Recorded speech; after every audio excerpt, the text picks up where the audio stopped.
Mo fò lórin mo tún ti dé. Ó jẹ́ tó lórin àwa ló lè kọ́. Gbáyé ló ń bá a gbọ́.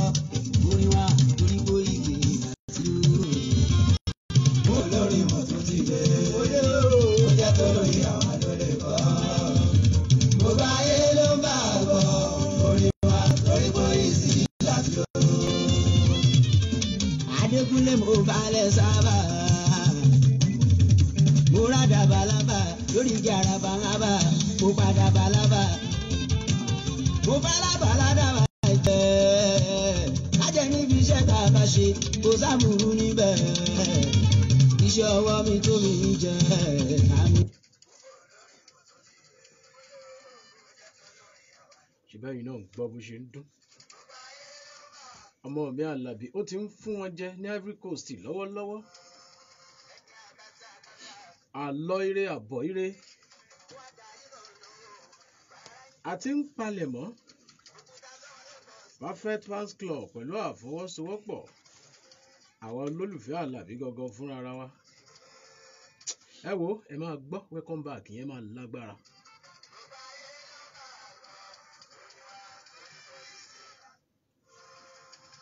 Gbáyé ló ń bá a gbọ́. Orin wa torí bóyí sí láti dúró. Nítorí Akóredé Ayédùn olùdarí ètò ara lóríṣiríṣi lórí rédíò náà ní 32 FM nílùú Ìbàdàn nílùú Olúyọ̀lé ọmọ àfi tó ṣèwìn bọ̀.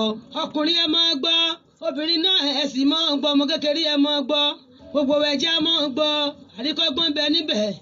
Àwọn èrò ara ètò tó pọ́ríṣiríṣi ń bẹ nínú rédíò tá a wà nínú 32 FM nílùú Ìbàdàn. Bẹ́ẹ̀ fẹ́ polówó ọjà ń fẹ́ níbẹ̀ nínú ètò ara náà ni ètò ara lóríṣiríṣi ẹ mọ́ ṣe gbàgbé wa. Àwa lára ara ló ní wá o, ọba tó ní wá, ọba tó dá wa sáyé o, kò ní fi wá dára tá a fẹ́ o, yọ̀ọ̀dà oníṣàìdá fún wa o, yọ̀ọ̀dà àṣẹ yọ̀ọ̀dà oníṣàìdára fún wa o, yọ̀ọ̀dà. Ayédùn má ṣe gbàgbé ibi tó pé wá o, Ayédùn ọmọ ṣe gbàgbé ibi tó, má ṣe gbàgbé ẹrántí ilé o, Ayédùn ọmọ ṣe gbàgbé ẹrántí ilé.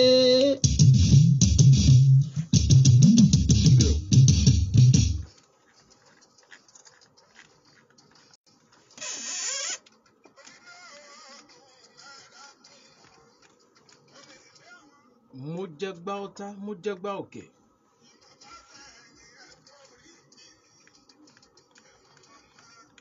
Ọ̀tá kì í kú, òkè kì í kú. Àádá fún àwọn òkè tí wọ́n dúró tiri tí wọ́n ò wó tí wọ́n ò sì ní wó. Ìgbà ọkọ́, ìgbà àdá. Wọ́n ń bòkè dìtẹ̀, wọ́n ń bòkè jà. Àbẹ́ gbọ́ ìran òkè wọn jẹ́ wọn ò mú. Àmọ́ ń gbẹ̀ngbẹ̀yìn ń kọ́ òkè náà ní ó borí wọn. Lápá àbítọ́dún yìí kò sí tèmi tí yín á borí ọ̀tá gbogbo.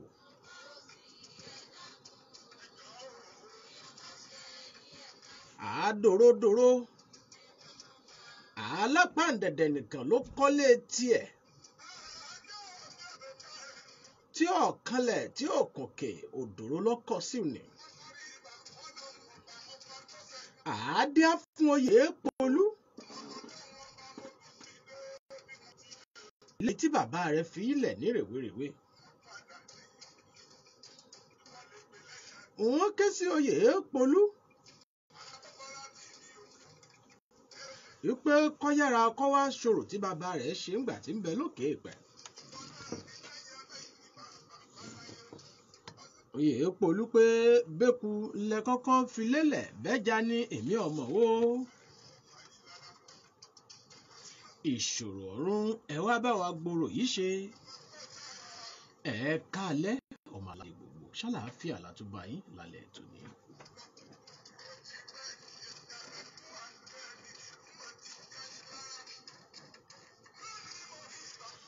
Ẹ̀ka alẹ́ nílà oòrùn níwọ̀ oòrùn láríwá ní gúúsù láàrin gbogbo yíká orílẹ̀ àgbáyé mi gbogbo tẹ́ tí láǹfààní àti wò mí gbọ́ mi lálẹ́ tòní.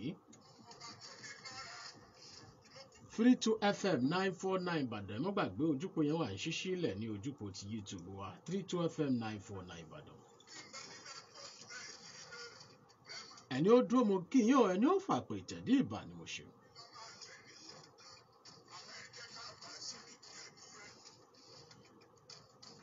Lọ́mọdé ilé lágbàlagbà olókùnrin olóbìnrin lóyún tòun àṣẹ́ẹ̀dí.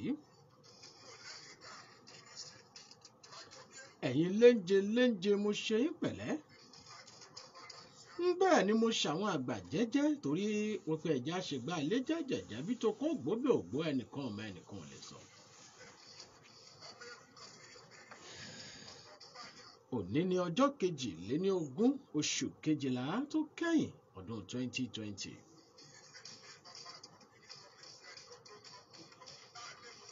Ó ń tán lọ. Lẹ́yìn òní túsìdéé tún kọ̀ọ̀kan. Kò ní ṣẹ̀yìn mi àti láṣẹ Èdùmàrè.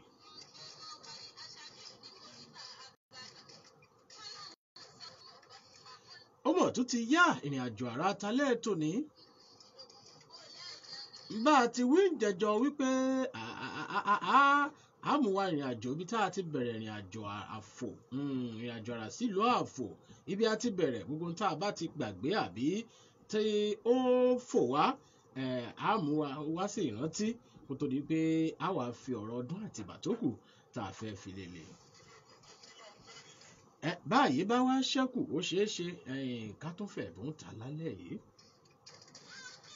Ló kọ ọmọ mi Ìdìwánù láì torí pé ọ̀la gangan ló ṣe déédéé ọjọ́ tá a bí sókè pẹ̀. Ọmọ mi Ìṣọ̀lá ńlẹ́ o, ọ̀rẹ́ mi ọkùnrin pàtàkì, elérépá mi àtàtà. That boy can disturb for Africa. Wàá ṣọ̀pọ̀lọpọ̀ ọdún láyé. Àṣẹ. Pẹ̀lú ẹ̀mí gígùn àti àlàáfíà ara. Àṣẹ. Láṣẹ Ìdùmàrè. Àṣẹ. Ìtútù ojú ló jẹ́ fún wa dálẹ́. Àṣẹ.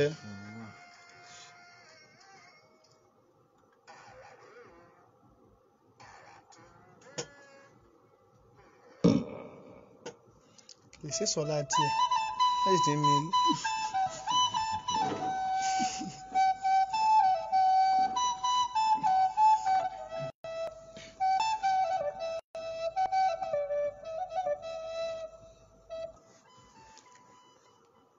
Lórúkọ Káàdé Òbíṣẹ̀san, ọlọ́wọ́ bọ́tìnì wa fún talẹ́ tòní àti àwọn tó ń bẹ yàrá gba lọ́n tájọ mẹ́tòótò ní wá. Ìfẹ́ Olúwa Àyàndìran ó léwájú ikọ̀ Ayédùn. Ṣẹ́gun Alágbàlá tẹ̀lé Alẹ́ ọmọ Akéré. Sharafadeen Adékúnlé Ìṣọ̀lá. Ustaz wa Adédàmọ́lá Muyideen àwọn náà ń bẹ ń bí pẹ̀lú wa.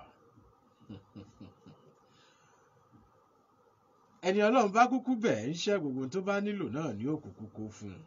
Ṣùgbọ́n pẹ̀lú àṣẹ Èdùmàrè àtìmí àti àṣẹ ìrìnà alákànṣepọ̀ àní ṣàṣetì ní dàtẹ̀mọ́lẹ̀ fẹ́nìkan nídìí iṣẹ́ pèdèpèdè rí tí ń ṣe rí gbà yín lò tèmi ò ní dí tí ń lọ tí náà ò ní dí tèmi náà lọ ṣe bójú ọ̀run ni ó tẹ̀yẹ fò tí wọn ò ní fapá kanra. Èdùmàrè ó bá ń fààyè gbà yín bó ti wù yín tẹ́ ẹ fẹ́ tó tẹ́ ẹ fẹ́ jẹ́ǹdí iṣẹ́ pèdèpèdè ẹ sì jẹ́bẹ̀ láṣẹ Èdùmàrè. Ṣé bá a kàn ń sọ̀rọ̀ ni Èdùmàrè ló mọ bí tó ti ń pè lo atẹ́gùn tá a fi ń gbóhùn síta. Ọláyínká ọmọ Akórèdé Mr. Ayínú yín rèé o, àgbà nínú káṣọ̀n kí ni iṣẹ́ ìwádìí lórí ibi ìyanu bá àpèdè àṣà yín tó humble. Mélòó lára mi àbí bẹ́ẹ̀ yóò bá tiẹ̀ gara jẹ́ ní tó lára ẹ dákun mélòó lára mi ná tí wọ́n mọ̀ gara. Ṣáà ti ṣe tán ṣó tó ti yá wa lálẹ́ ètò ní. Ṣé kí ṣòkòtò mọ̀ túyà gba nìṣó lóde? Ṣé ká mọ̀ nìṣó? Ká tún mọ̀ mú wá bá àti mọ̀ mú wá gẹ́gẹ́ bí ìṣe wa. Ìrìn àjò àrà sí ìlú Àfò. Ọpẹ́ pàtàkì lọ́wọ́ ọ̀rẹ́ mi tàjọ lọlé ẹ̀kọ́ sẹ́kọ́ndìrì Andrew Samson Adéọlá. Ọmọbẹ̀ níṣe kò tó wá fún wa ní ìròyìn àwọn nǹkan àrà tí ń bẹ́ẹ̀ lásán àtúnjọ tẹkọ̀ létí ní odidi ọjọ́ méjì ló gbà wá tá a fi lọ tá a fi bọ̀ àdúpẹ́ bó tẹ̀ jẹ́ pé a lo ọjọ́ méjì bí ìgbà tá a lọ ọ̀sẹ̀ kan ní bẹ́ẹ̀ lórí lára nígbà tá a délé ọpẹ́ pàtàkì lówó Olódùmarè a ti ṣàlàyé fún wa tí wọ́n pè ní ààfò gangan fúnra rẹ̀ wípé mọ́rẹ́ ni wọ́n ń jẹ́ kí wọ́n tó kù ní agboolé Àtìbà ńlé Ifẹ̀ ńgbà náà tí àwọn ọmọ ìyá wọn tí wọ́n sì ń jẹ́ Mòró wọ́n débi odò tí wọ́n ti kọjá omi kún ṣùgbọ́n ẹ mọ̀ pé létí àyíká odò igi àmọ́ wà ń bẹ̀ igi ti wó sódò wọ́n rí àǹfààní igi yìí láti fi kọjá àwọn ọmọ ìyá wọn tí wọ́n jọ kúrò nílé Ifẹ̀ táwọn jẹ́ Mòró lọ́dún náà lọ́hùn-ún nígbà táwọn ò fi débẹ̀ wọ́n dúró dáṣáájú wọn tí ó ń tura nígbà tí wọ́n fi débẹ̀ wọ́n bá wọn ọmọ ìyá wọn ń bẹ̀ mọ́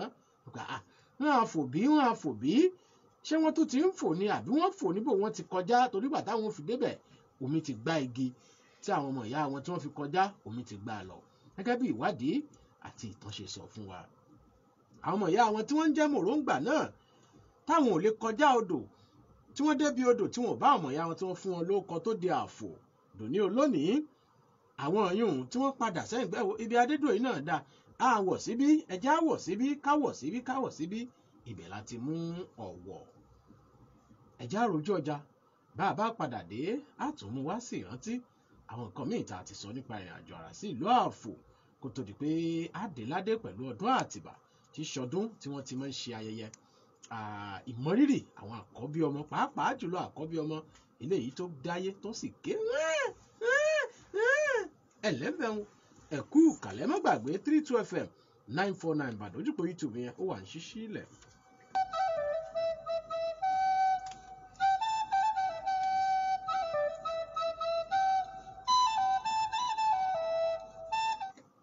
Excuse me, bros. This your stout has this inviting aroma. Like there's something extra. You mean extra special? It's the roasty aroma from the extra malted barley in the new Trophy Extra Special Stout. Trophy Stout, aka Mr. Extra Special. A rich, dark, satisfying drinking experience every time. Mama, give me my own bottle of Trophy Extra Special Stout. Trophy Extra Special Stout for extra special satisfaction. Not to be sold to persons under the age of 18. Drink responsibly. Honey, ìgbà tí mò ń bọ́ lálẹ́ mo tó rántí pé àdẹ̀ nìkan tá a fẹ́ ṣe lónìí ẹ ti pè mí àwọn máa ń kú omi kíbi tí mo bá wà. what if your battery runs out? I've got my power bank. Here, and when your power bank runs out? Babe, I've got my laptop. Okay, wait. What if your data runs out? Babe, you know we never run out of data. Never run out of data with Airtel Home Broadband Unlimited Ultra Plans. Enjoy unlimited data with no speed cap plus extra data daily, so you never have to worry about running out. Visit www.airtel.com.ng/HBB to get started. Babe, but I just left the house. Video calling all the way. The smartphone network.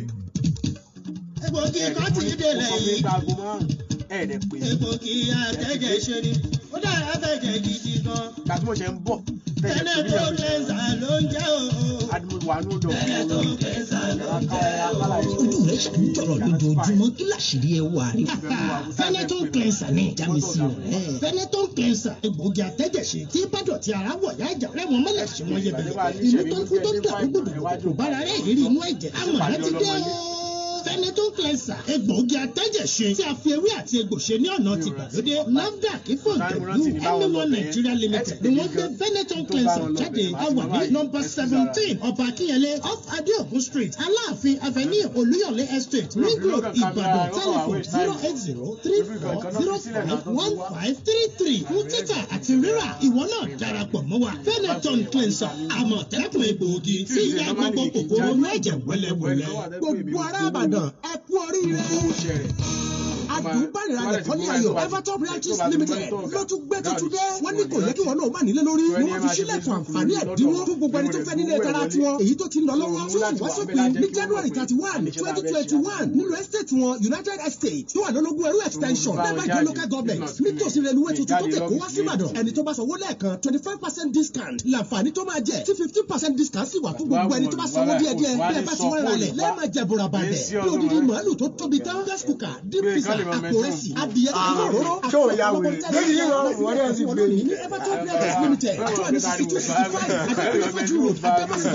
tàbí dẹ́pẹ́ 08022225606 tàbí 08056148303 láti lè fi àbáwọ̀ àbídẹ̀bí kò sọ́kọ́ sórí 07062132696 website www.evertonrealtyltd.com Everton Realties Limited àgbà kọ́kọ́rọ́ ilé tiẹ̀ lọ́dún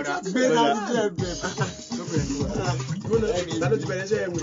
Origin Herbal Gin ọ̀nà àrà láti gbádùn jíìnì tó ní ojúlówó African root pẹ̀lú ìtọ́wò tó fọkànbalẹ̀ èyí tó jẹ́ pé omi ìdí nínú Origin Herbal Gin kan Origin Herbal Gin jíìnì tí kò lẹ́gbẹ́ bẹ̀rẹ̀ sí ní jẹ̀gbádùn Origin Herbal Gin jíìnì tá a ṣe pẹ̀lú ojúlówó African root fún àdùn tó kọjá gbogbo ìtọ́wò tó ti rí tẹ́lẹ̀ ó sì jẹ́ fún ọmọdé tí kò tó ọdún méjì kọ̀ọ̀dún pàṣẹ mọ̀ àmupara Origin wà lógidi.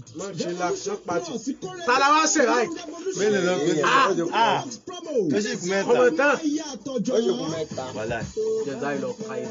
Oríṣiríṣi ẹ̀bùn ló ti wà nílẹ̀ fún ti Christmas goodie box promo bí ẹ bá ti san àsánlé owó fún àwọn ilé wa tó wà ní Èkó Ìbàdàn àti ìlú Àbújá bẹ̀rẹ̀ láti ọjọ́ kẹẹ̀ẹ́dógún oṣù kọkànlá ọdún 2020 sí ọjọ́ kẹẹ̀ẹ́dógún oṣù kìíní ọdún 2021 bẹ́ẹ̀ bá san àsánlẹ̀ 50,000 100,000 250,000 àti 500,000 naira fún àwọn ilé wa àwọn ẹ̀bùn bíi àpò rẹsì òróró adìẹ ọdún àti bẹ́ẹ̀ bẹ́ẹ̀ lọ ti wà nílẹ̀ fún yóò bẹ́ẹ̀ bá tún wá fẹ́ tó tún yàtọ̀ ẹ san àsánlẹ̀ 1 million 2.5 million 3 million tàbí 5 million ẹ ti láǹfààní àwọn ẹ̀bùn bíi smart TV washing machine òróró ewúrẹ́ àgbò màálù àti ọmọ mi lọ́kọ̀ òjọ̀kan kódà ìwé ọlá fún tíkẹ́ẹ̀tì fún ìdíje tètè oríire àti lọ Dubai lọ́fẹ̀ẹ́ ń dẹ́rù alẹ́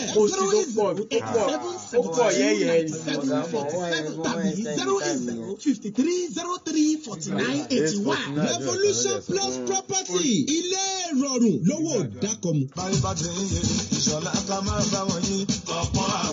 ṣe ti gbọ́ pé chief engineer Dọ̀tun Sànúsí ọ̀tún àgbẹ̀sẹ̀ tilẹ̀ Ìbàdàn ọ̀kan lọ́mọ tilẹ̀ Oòduà ló ń pe gbogbo wa o àwa tá a jọ mọ̀lúàbí síbi àkànṣe àríyá tí ó wáyé ní ọjọ́ kejì kérésì gangan on the 26th tá a mọ̀ sí Boxing Day nílẹ̀ èdè Texas Small Resort níbi tá a ti jẹ̀gbádùn dọ́ba bẹ̀rẹ̀ látago 12 ọ̀sán títí dalẹ́ gbẹ̀rẹ́ àríyá ọmọlúàbí la pè é kó má bàa sí wọ́ọ̀lù-kọlù ni Musiliu Haruna Ìṣọ̀lá ọmọ Egojobi ní ó fìlú àtúnyẹ àgbàdo wa lára yá ń bẹ̀ Àjàyí Ọlọ́ba yàrá wà táàsùn sí balẹ̀balẹ̀ odòlúwẹ̀mbẹ̀ àsùn bábíkìú tíyà ọtí ẹlẹ́rìndòdò pẹ̀lú assorted wine gbogbo ẹ̀ ní ó wà ń kalẹ̀ nínú ìfọ̀kànbalẹ̀ láwùjọ àwọn ọmọlúàbí 5,000 naira péré lówó tàbí wọlé wòrán ti fàájì 200,000 naira ní tábìlì ẹlẹ́nu mẹ́wàá tí wọ́n fẹ́ ká tẹ́ wọn sí rẹpẹtẹ chief engineer Dọ̀tun Sànúsí wọ́n bá ṣàgbékalẹ̀ àríyá yìí ó fáwọn ọmọlúàbí èèyàn nílẹ̀ èdè Texas Small Resort ọlọ́yọ̀ village àdúgbò iléeṣẹ́ ìjọba ìbílẹ̀ nàrà àkànrán nílùú Ìbàdàn àríyá ọmọlúàbí dàkún má mi sí rẹ o yóò ti lọ wà.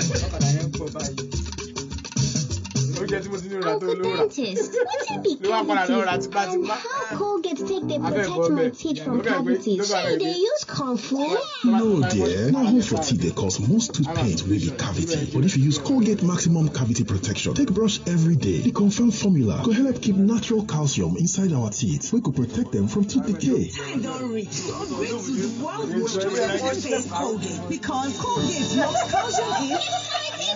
And the Nigerian Dental Association, they recommend Colgate. Excuse me, bros. This your stout has this inviting aroma, like there's something extra. You mean extra special? It's the roasty aroma from the extra malted barley in the new Trophy Extra Special Stout. Trophy Stout, aka Mr. Extra Special, a rich, dark, satisfying drinking experience every time. Mama, give me my own bottle of Trophy Extra Special Stout. Trophy Extra Special Stout for extra special satisfaction, not to be sold to persons under the age of 18. Drink responsibly. Arareo. Arakenge.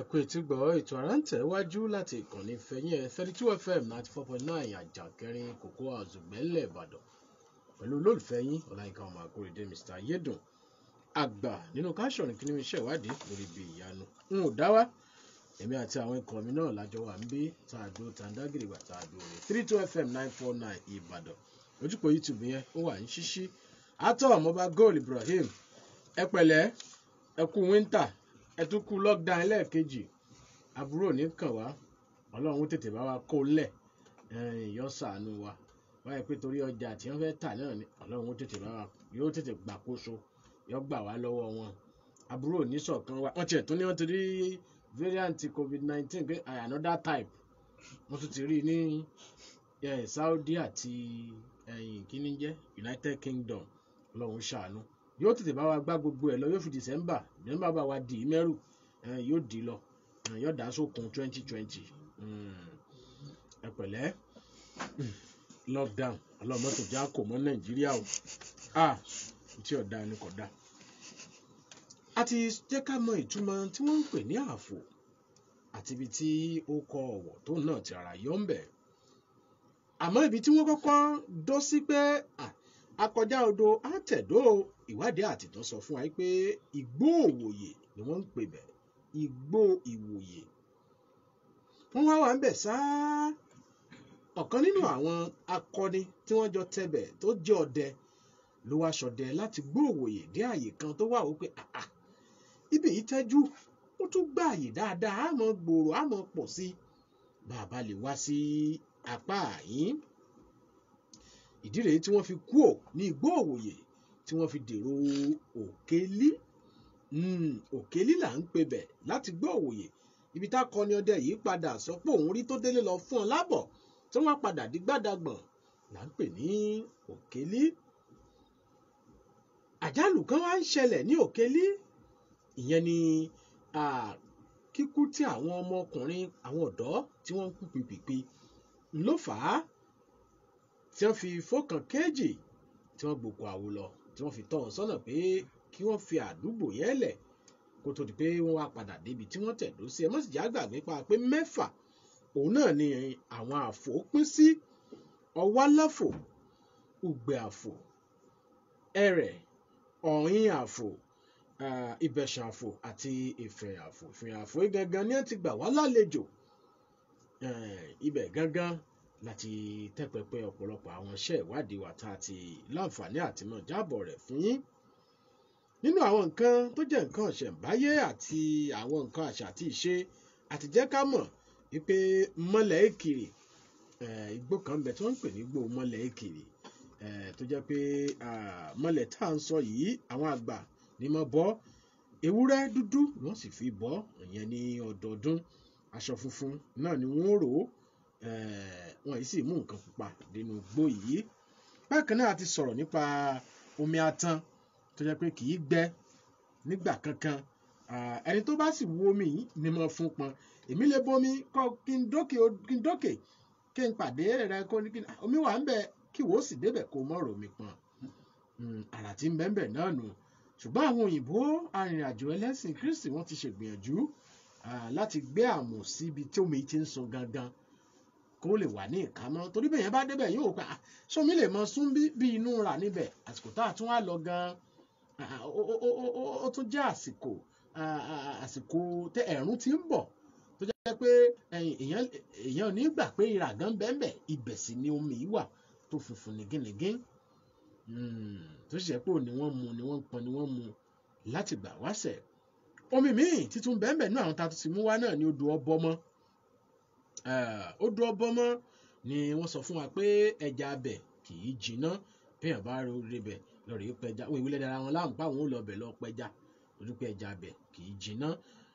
aburú kankan ò ní í ṣe ní bá lọ bẹ̀ pẹja yóò kàn rí pé òun ṣe kò jiná náà ni.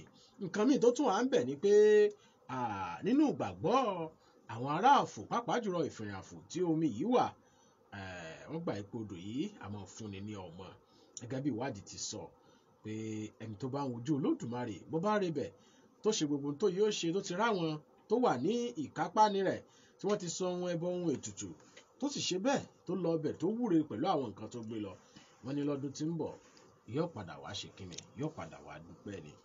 ṣé ń dè é nínú àwọn tá a ti mú wá tá a ní ká mọ̀ ràn wá létí nípa rẹ̀ òun náà ni eléyìí. Bákan náà nínú àwọn òrìṣà yàtọ̀ sí èkìrì àwọn nǹkan ṣìgbò nínú àwọn nǹkan tí wọ́n ń bọ nímọ̀lẹ̀ òun náà ni eléyìí jẹ́ ní àfò ó tẹ̀ jẹ́ pé ọ̀pọ̀lọpọ̀ kì í ṣe ìfìyàn àfò nìkan ni wọ́n ti ń bọ oko òrìṣà ńbẹ́ńbẹ́ ṣíbárìn ńbẹ́ńbẹ́ àti bẹ́ẹ̀ bẹ́ẹ̀ lọ. ṣíbárìn yìí àpapọ̀ àfò níbọ̀ màálù ni wọ́n sì fi ń bọ eléyìí gẹ́gẹ́ bàbá wa olóyè àṣàrà bí àwọn ti pàbí àbìdún àlàyé. ọpẹ́ pàtàkì lọ́wọ́ alàgbà Ben Fagbóhùn abilékọ Fúnkẹ́ Ọbáfẹ́mi gbogbo àwọn eléyìí ni wọ́n jẹ́ abẹ́nẹ́ ìmẹ̀wà tí wọ́n jẹ́ kí àjò náà kó dùn kí gbọ̀ngbọ̀n kí ó sì kàn sí i. a ti sọ̀rọ̀ nípa omidanmi ibẹ̀ ni àti dúró ní ìjẹjọ́ yẹn ni wọ́n máa ń ṣe fún àwọn tí wọ́n kó ìṣèjọba ìlú lọ́wọ́ tó yẹ pé àwọn ò tún lò ó fòdìdì ọdún 9 yẹn ni pé olùtọ́jú ìlú ni wọ́n àwọn ni wọ́n máa ṣe gbogbo ètò tí ìlú òfin máa jágere tí ó máa dùn bó ti yẹ kó dùn. wọ́n ṣètùtù gan wọ́n ṣe bọ̀kan ni gbogbo tó bá ní í ṣe pẹ̀lú ọ̀rọ̀ ìlú àkóso wọn ló wà. wọ́n wà ń bẹ̀ fòdìdì ọdún 9 wọ́n bá ti lò tọ́dún 9 pé àwọn wọ́n sinmi wọ́n ti sìn ìlú tánu wọ́n bọ̀ sí ipò ààrẹ wọ́n ti dépò àgbànú wọ́n tún wá yan àwọn míì tí wọ́n tó ṣe fún ọdún 9 káwọn òyìnbó tó ń sọ̀kalẹ̀ mú wa lẹ́rú gba gbogbo tí ń bẹ lọ́pọlọ wa kó tiwọn sí làwọn bàbá wa ti ní bí wọ́n ti ń ṣàyè wọn tí sì ń dùn tí gbogbo nǹkan sì ti ń yẹ wọ́n kó tó di wípé àwa di ẹrú èbó fi wálẹ̀ tán àfi èbó lẹ̀ mọ́ gbogbo ojoojúmọ́ la fi ń ṣerú wọn. ṣé ti bí ọ̀rọ̀ sísọ ni tí ìwọ́sọ tí ìjẹun ní ẹ̀rí àwọn ọmọbìnrin kan pa mí wọ́n ṣe ìkànnà sọ̀bọ̀lọ̀ báyìí torí wọ́n gbọ́ ká fún ọ tó yọ tọ́bọ̀ yá àti síbọ̀ tó bá dìgbà tí ó jẹran yóò fọwọ́ jẹran. kábíyèsí olódùmarè ẹ wo ẹja arojú ọjà tá a bá lọ tá a bọ̀ á wà á tẹ̀ wájú a ti ṣe ìsọlérèfé tó ní Gẹ̀ẹ́sì ń pè ní summary a ti ṣe àgbéyẹ̀wò tó ń pè ní revision àbí review bó bá wá di tá a bá padà dé a wà á mú ọ̀rọ̀ ti ọdún Àtìbà yìí gangan wá bàbá wa Ben Fagbóhùn wọ́n bá wa ṣàlàyé àṣà àti ìṣe tí wọ́n ń pè ní ọdún Àtìbà bàbá kò ń bẹ̀ ọba àkókò tó bá kù a fi ṣe ojú òpó lẹ̀ níwọ̀nba àkókò tó bá kù ọlọ́dún ó kù ẹ̀lẹ́bẹ̀ wọn ẹ̀kú kalẹ̀. ẹ ti lè rẹ́rìn jù àgbésọ̀rọ̀ tán ni àgbésọ̀rọ̀ tán ni. Excuse me, bros. This your stout has this inviting aroma. Like there's something extra. You mean extra special? It's the roasty aroma from the extra malted barley in the new Trophy Extra Special Stout. Trophy Stout, aka Mr. Extra Special, a rich, dark, satisfying drinking experience every time. Mama, give me my own bottle of Trophy Extra Special Stout. Trophy Extra Special Stout for extra special satisfaction, not to be sold to persons under the age of 18. Drink responsibly. Say goodbye to dry skin with Nivea lotions. With Nivea lotions. Hamatan can be bitter. But your skin getting much better. Moisturize, hydrate, protect your skin. It's designed to help you shine. Care for your skin all the time.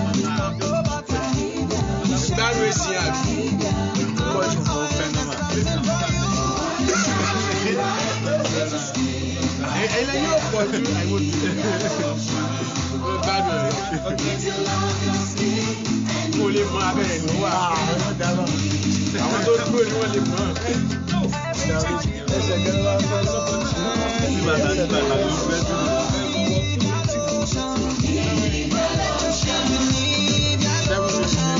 Try Nivea body lotions and say goodbye to dry skin this hammer time. Uncle Dentist, what be cavities and how Colgate take they protect my teeth from cavities? Say they use Comfort? No, dear. Now, hole for teeth they cause most tooth pain will be cavity. But if you use Colgate Maximum Cavity Protection, take brush every day. The confirmed formula could help keep natural calcium inside our teeth. We could protect them from tooth decay. I don't reach to upgrade to the world's most trusted toothpaste, Colgate, because Colgate locks calcium in. The Nigerian Dental Association, they recommend Colgate. Mo fi àkókò yìí kí gbogbo ẹ̀yin tèmi ní ìlú Ìbàdàn pé a kú ìmúrasílẹ̀ ti ayẹyẹ oyè tí Mọ́gàjí ilé adésúnpá ó ṣe fún olóyè Kọ́lá ọjọ́ kẹta oṣù kínní ọdún 2021 ní Jọgọ Center. àti gbọ́dọ̀ àyẹ̀kẹ́ wà ní ultimate ti sọ̀rọ̀ ìlú Ìbàdàn mi jigijigi Jọgọ Center ní bàtí ròdò Òkè Àdó Ìbàdàn máa gba gbogbo lọ́balọ́ba lóko tọkùlù jákọjákọ lálejò lọ́jọ́ Sunday ọjọ́ kẹta oṣù kínní ọdún tuntun January 3, 2021. pẹ̀kẹ́rẹ́ òkúta nítorí mọ́gàdí ilé adésún kọ́nà olóòtú ọmọ àdàbánijà ẹ̀kúkú tí mọ́tò olóòtú bẹ́ẹ̀ olóríire kan fi ẹ̀bùn ní fisa tuntun ṣe fàjẹ́ bákan náà lẹ̀bùn mílíọ̀nù kan náírà paríparí pàbàmbarì lẹ̀bùn odidi ilé iléeṣẹ́ Tapsap Homes and Properties gbé kalẹ̀ 5,000 naira lásán tá a mú wìtìwìtì ló ń ta ládojúkọ lágbègbè ọ̀fẹ́ ń fẹ́lẹ̀lẹ̀ sẹ́mẹ́ntì ẹ̀ jáde ládojúkọ ẹ̀ tiẹ̀ ládojúkọ àtọ́fíìsì tó dojúkọ Jọgọ Center VIP table of 10 1 million naira ní àwọn retí yìí o.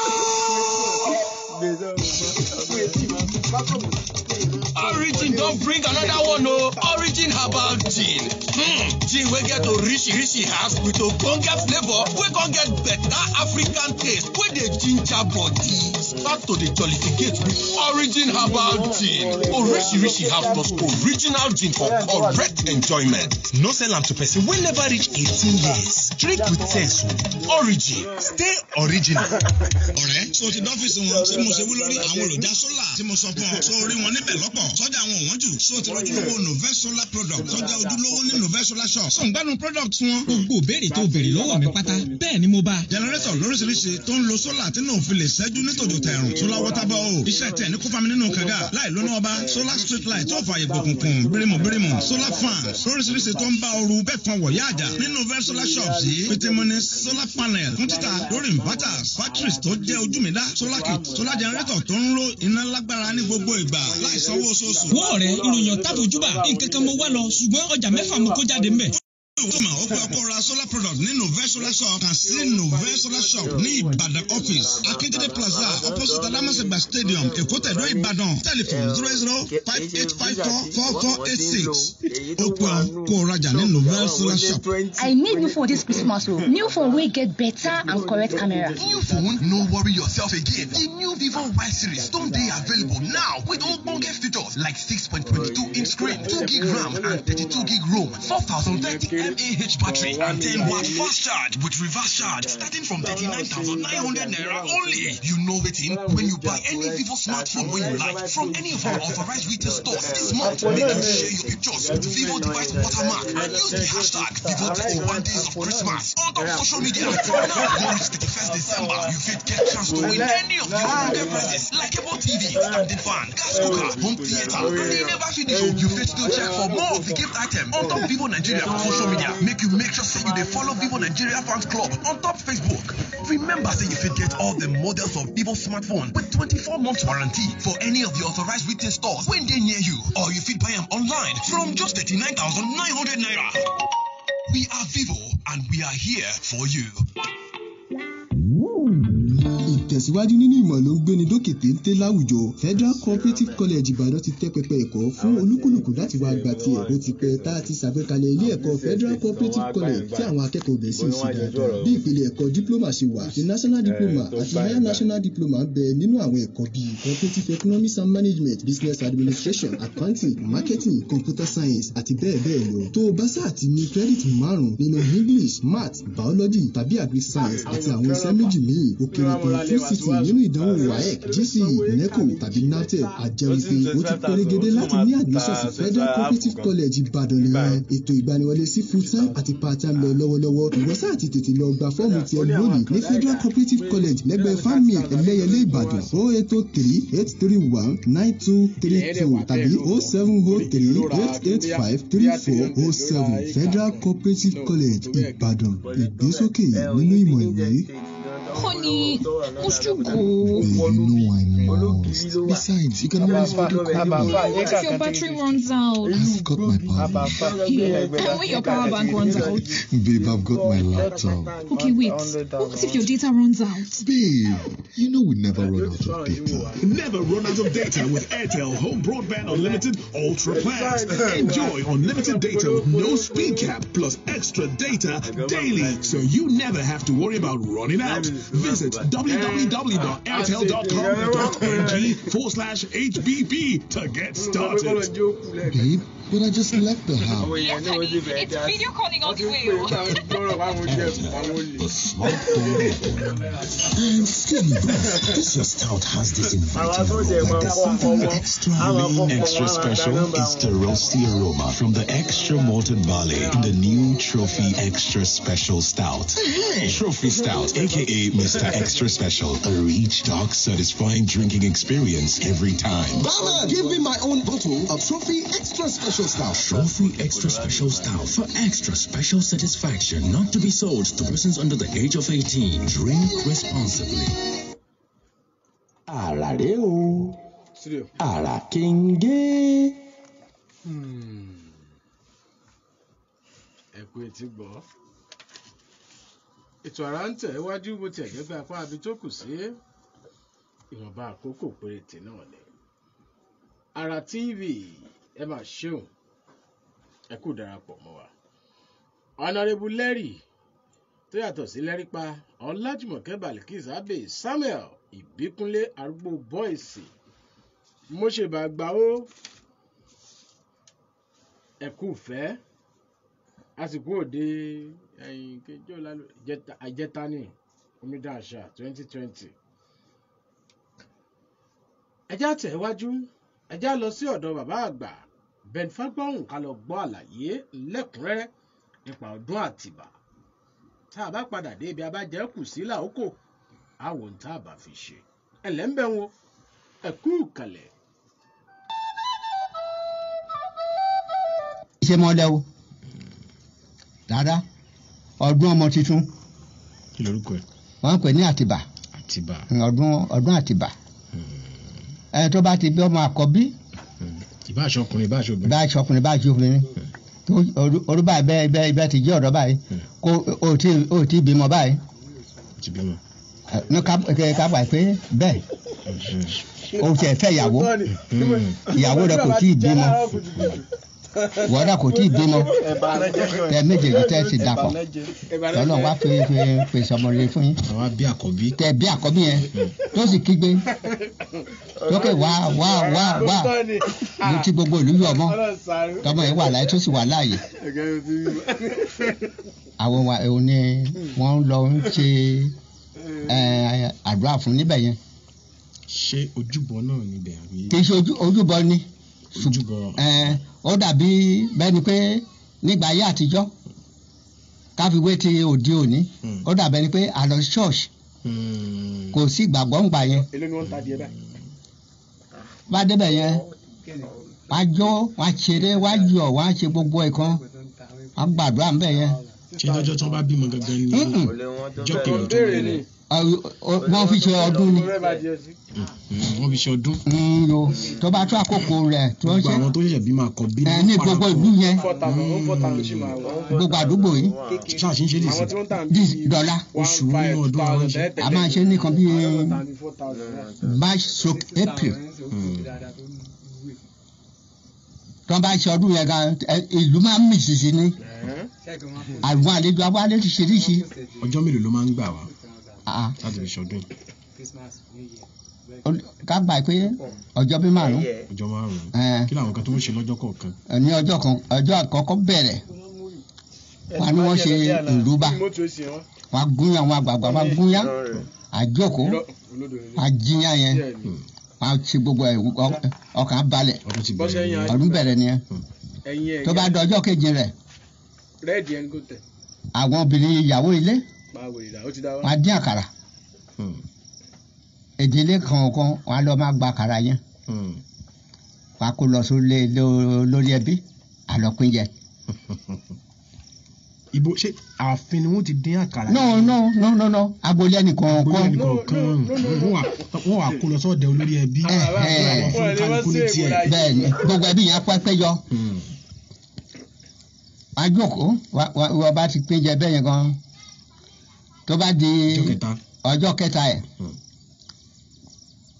àwọn tó ń tọ́jú ìlú wọ́n pè wọ́n ní ìtúlọ́dé. wọ́n á lọ gun orí òkúta wọ́n á lọ sórí àpáta. Wọ́n á ṣeré títí dé. ọjọ́ kẹrin. mọ́júmọ́ ọjọ́ kẹrin. tó bá di ọlọ́jọ́ kẹrin yẹn wọ́n wá sílé wọ́n á jó pẹ̀lú jó nìkan bí àná 12 o'clock aago 12. ọba délé wọ́n á lọ sí gbàgede ìlú ní àlùjò wọ́n á kọ́kọ́ tibẹ̀ jó dáadáa gbogbo wọn ló tó gbé àkọ́bí yẹn wọ́n á pè wọ́n lẹ́yọ̀ kọ̀ọ̀kan wọ́n á máa jó gbogbo ẹbí wọn á máa jó wọ́n á máa náwó fún wọn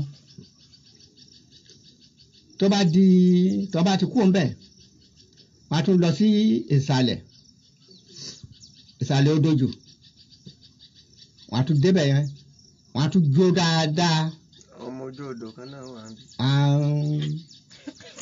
kálukú á wá lọ sílé wọ́n á lọ máa jẹ wọ́n á máa mu eré á máa ṣàn lóríṣiríṣi ayẹyẹ á máa ẹni tó bá dé ìlú ńgbà yẹn gan ọ̀kadà balẹ̀. tó bá dọjọ́ karùn-ún kan.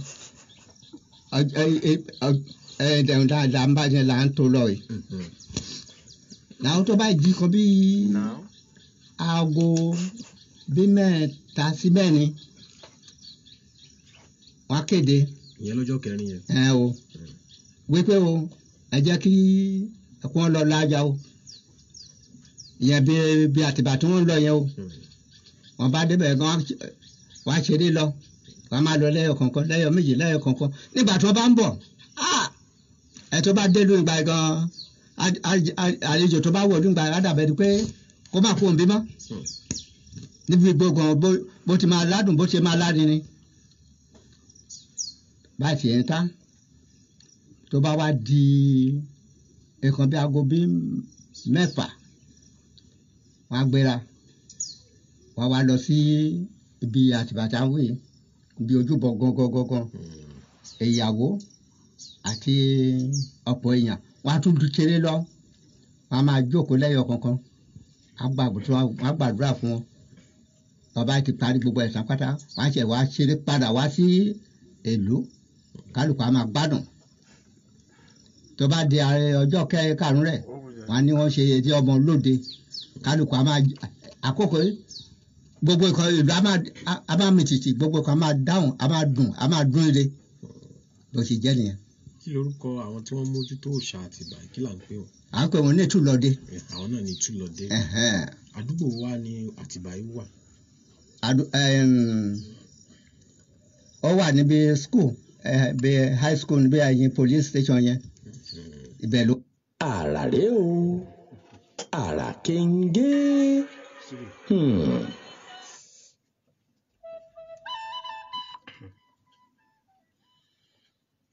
àlàyé ọ̀rọ̀ lódìdí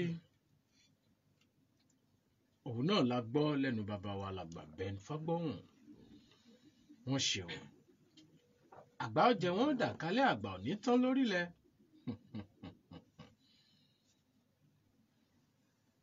orò ìṣẹ̀ṣe fún àwọn àkọ́bí ọmọ tí wọ́n bá ké jayé láti fi mọ̀ pàtàkì bíbí àkọ́bí ọmọ nínú ayé àwọn ọmọ ìlú Àfò pàápàá jùlọ Ìfìràn Àfò.